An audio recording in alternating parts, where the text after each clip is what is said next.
谦虚低调是富人的专利啊！你都已经一无所有，处于社会底层了，你还谦虚低调，你本身就很低，你拿什么低调？低调是什么意思？就是我现在处于的位置，我把它放低一点，是叫低调。你都在地板上摩擦了，你说我要低调，你要往土里低调吗？这句话纯粹是忽悠小可爱的。就是你一无所有的时候，你就是拼了命的去抢机会，看到机会你就上，因为你只有时间，只有精力，你只有年轻这一个资本。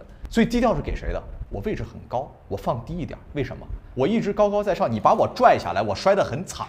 所以上层人讲低调，讲谦逊，那是他们的社交手段，那是他们面对世界的姿态，那是他们自我保护的方法。而穷人、底层的年轻人、刚进社会、一无所有的人，你们没有低调和谦逊的资格。